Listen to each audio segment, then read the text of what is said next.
time for the healing of the wounds has come. The moment to bridge the chasms that divide us has come. The time to build is upon us. We have at last achieved our political emancipation. We pledge ourselves to liberate all our people from the continuing bondage of poverty, deprivation, suffering, gender, and other discrimination. We commit ourselves to the construction of a complete, just, and lasting peace. We understand it still that there is no easy road to freedom. We know it well that none of us acting alone can achieve success. We must therefore act together as a united people for national reconciliation, for nation building, for the birth of a new world. Let there be justice for all. Let there be peace for all. The sun shall never set on so glorious a human achievement. Let freedom reign.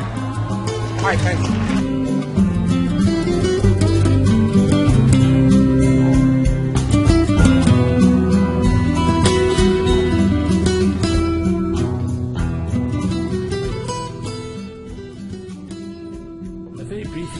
On the origins of the Institutional Forum. The genesis of the debate on governance transformation in higher education can be traced to the struggle era of the 1980s that had led to organizations affiliated to the National Education Coordinating Committee and student organizations in particular. These struggles centered on the demand for democratization of existing higher education institutional governance structures. The operative word is democratization of existing higher education institutional governance structures, particularly the councils and the establishment of alternative structures of institutional governance, namely the broad transformation forums. That was the precursor to the current institutional forum. Legislation and governance transformation. The report of the National Commission on Higher Education 1996 and the White Paper on Higher Education Transformation by the Department of Education 1997 introduced a new governance framework based on the principles of cooperative governance. I'm going to come back to this word cooperative governance a little later. Within institutions, cooperative governance starts from the premise that no single stakeholder, be it management, academic staff, all students, can take sole responsibility for determining an institution's transformation agenda. In terms of the new legislation, the main institutional governance structures are the Council, the Senate, and the Institutional Forum. The Council is a supreme governing body in higher education institution and is responsible for ensuring the good governance of the institutions. The Senate is the highest decision-making body in relations to the academic matters. The broad transformation forums forged in the struggle had in some institutions seized powers from the councils and were to be reconstituted as the newly legislated institutional forums. The institutional forums were to play an advisory role to councils as a way of broadening participation in institutional governance. They were meant to act as shock absorbers in the transformation process by providing the arena in which issues pertaining to institutions' transformation agendas could be debated and discussed. Their advisory role to council encompassed issues pertaining to institutional transformation, the mediation of conflict amongst campus stakeholders, and the oversight of the process of appointing senior managers in the institution. By 1998, most institutions had completed the process of changing the composition of the councils, democratized the appointment of new leadership, and the establishment of institutional forums. There seemed to be a general agreement amongst stakeholders that, by and large, the structural dimension of the transformation process had been accomplished by 2001. Although more empirical research still needs to be done in this area, it is already apparent that a number of stakeholder representatives do not have a clear idea of their role within governance structures. I'll repeat that. It is apparent that a number of stakeholder representatives do not have a clear idea of their role within governance structures and consequently have not been able to play a meaningful part in the deliberations of councils or institutional forums. Empowered participation did not automatically follow representation. Harper et al.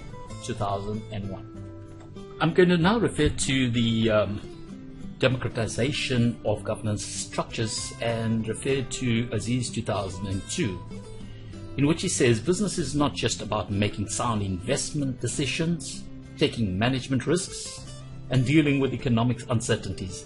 Today it's about social responsibility, putting all our actions under public scrutiny and responding to the concerns of those among whom we conduct our business in an open and accountable way. It is important for all of us to remember that good governance, like personal integrity, is no longer the luxury of the virtuous. It has become a global business necessity. I want to now go to the White Paper 3, a program for transformation of higher education 1997, and look at the democratization of the structures at higher education institutions.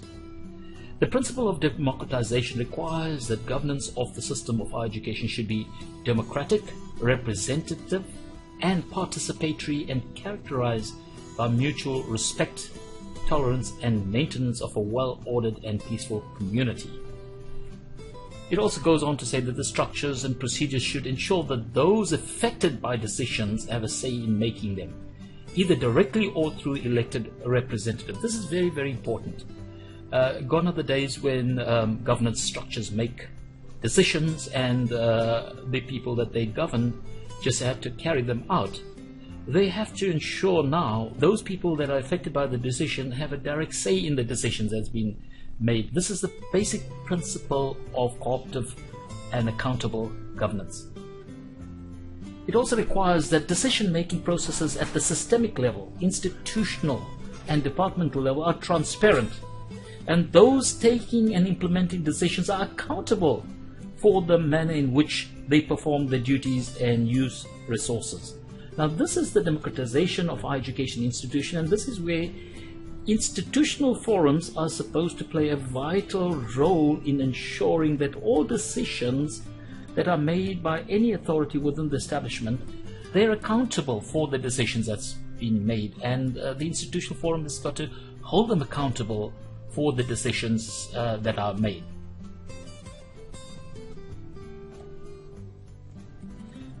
Now I would like to turn to the White Paper 3 of 1997, the Ministry's vision of a new transformed higher education system.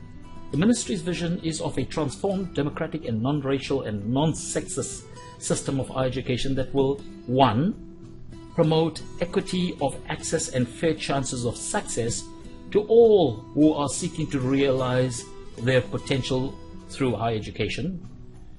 2, that will meet through well-planned and coordinated teaching, learning and research program national development needs, including the high-skilled employment needs presented by a growing economy.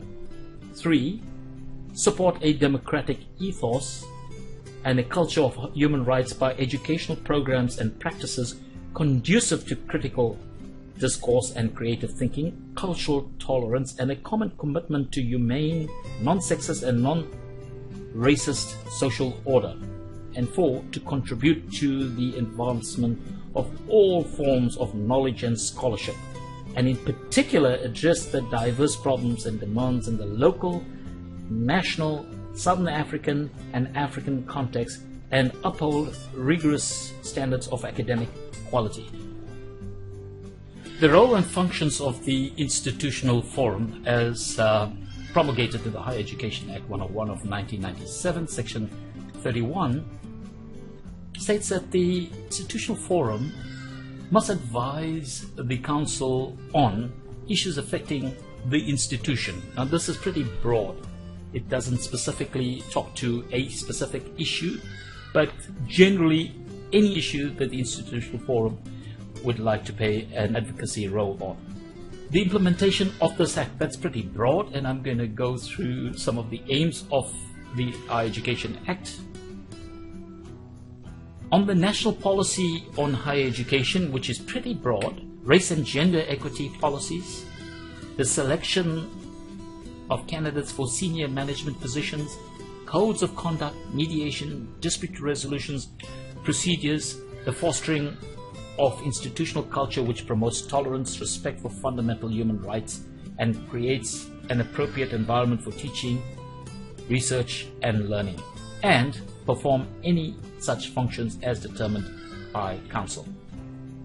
Now, if one looks at the aims of the Higher Education Act, the Act establishes a single coordinated higher education system which promotes cooperative governance and provides for programs-based higher education, restructure and transform programs and institutions to respond better to the human resource, economic and development needs of the Republic, redress past discrimination and ensure representativity and equal access, provide optimal opportunities for learning and the creation of knowledge, promote the values which underlie an open and democratic society based on human dignity, equality, and freedom, respect freedom of religion, belief, and opinion, respect and encourage democracy, academic freedom, freedom of speech and expression, creativity, scholarship, and research, pursue excellence, promote the full realization of the potential of every student and employee, tolerance of ideas and appreciation of diversity, respond to the needs of the Republic and of the community served by the institutions, and to contribute to the advancement of all forms of knowledge and scholarship in keeping with the international standards of academic quality. Now, the White Paper 3 Program for Transformation on Higher Education itemizes several challenges that is still experienced in the education system. There are an inequitable distribution of access and opportunities for students and staff along race, gender, class, and geography. There's a chronic mismatch between output of higher education and the needs of a modernizing economy. Higher education as an obligation which has not been adequately fulfilled to help lay the foundations of a critical civil society with a culture of public debate and tolerance which accommodates differences and competing interests.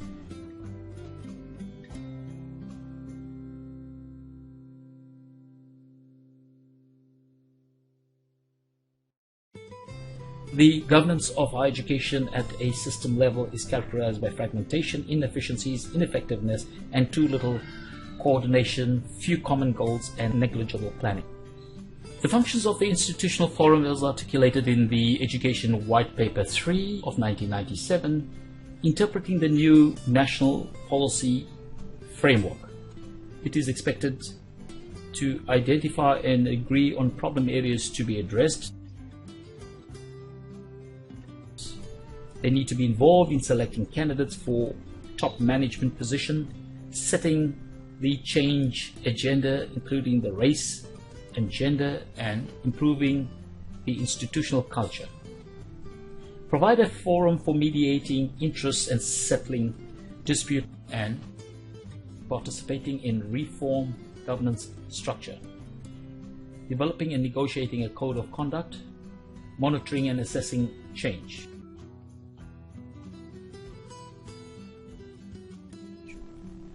Goes on to say it is anticipated that a transformed institution will be free of racism, sexism, and any form of discrimination. It will seek to achieve social cohesion, cooperative governance in education as to justify its existence. The Institution Forum, therefore, is an instrument designed to monitor and to guide the change process. It is important to note that the advice that the Institutional Forum provides to the Council should be in writing and be properly researched and presented to Council for their consideration.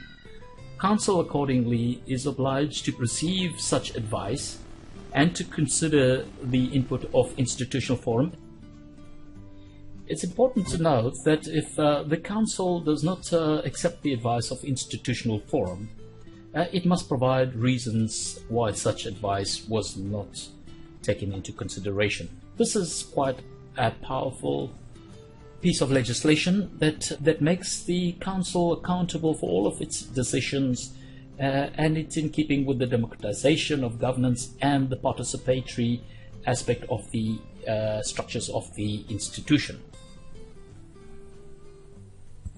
The composition of the institutional forum. The institutional forum comprises of the following people: 2 members of the council who are not employees or students of the institution, 2 members from management appointed by the Vice Chancellor, 2 members of Senate elected by Senate, 2 members of the permanent academic staff elected by the academic staff, 2 members of the professional, administrative and support service staff elected by the staff, 2 members of each trade union elected respectively by these organizations, 4 students appointed by the SRC, for at least one of those must be a postgraduate student and at least one of whom must be a member of the SRC, 2 members of convocation elected by convocation, 1 member of the gender forum elected by the gender forum, and such members as may be co-opted by the institutional forum. As you would note, that the institutional forum is pretty well represented by all stakeholders of the university. The institutional forum also has 1 seat on the council of the university. The institutional forum is an extremely powerful governance structure. This power needs to be harnessed and managed in a very responsible manner to ensure success. It is imperative that the university stakeholders elect appropriate representatives to the institutional forum who will make a meaningful contribution to the development and transformation agenda of the university.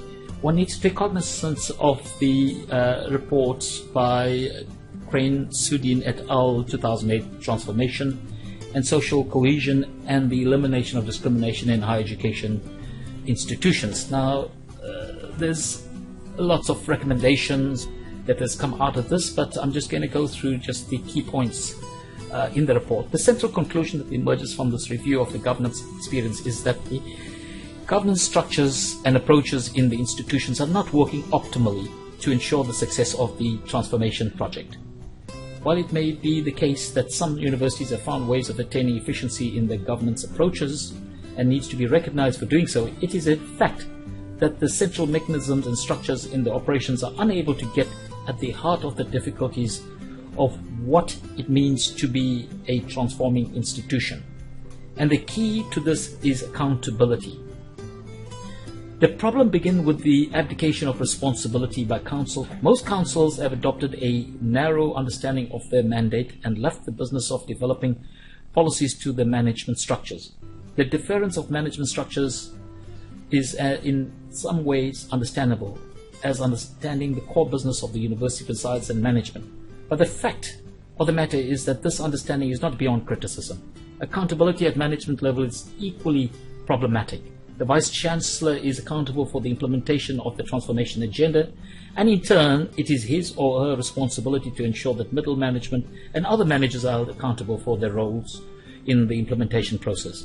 However, the fact that this is not happening, it is evident from the fact that a recurring theme across institution has the claim that middle managers were a key obstacle to transformation. In many institutions, it appears that devolving authority to lower level management, and especially to people who do not have a sense of ownership of these policies, constitute one of the most frustrating challenges facing the transformation.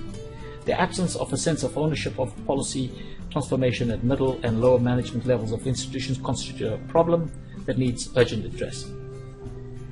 It does beg the question, if they constitute an obstacle, why are they not being held accountable? This raises the issue of accountability of the Vice Chancellor, as it is easy to lay the blame at the feet of middle management. But in the end, it is the responsibility of the Vice Chancellor to ensure there is buy-in and ownership of the transformation agenda at all levels of the institution. Equally problematic is the marginalization of structures of transformation, such as the institutional forum. The fact that institutional forums have been relegated to being fringe players was not intended in the policy and legislative framework for higher education. It is clear that the role and function of IFs need to be revisited and strengthened. There can be no argument that the fact that the creation of optimally functioning governance structures is of critical importance for the smooth functioning of institutions, as well as the achievement of the transformation goals as set out. I hope that this training video has given some insight into the role and functions of the institutional forum, and that you have been empowered with the knowledge of the democratization of governance structures and the functioning of institutional forum. This video will be available for free download from www.universityportal.co.za. I'm Chris Bodini signing off. Thank you very much for listening.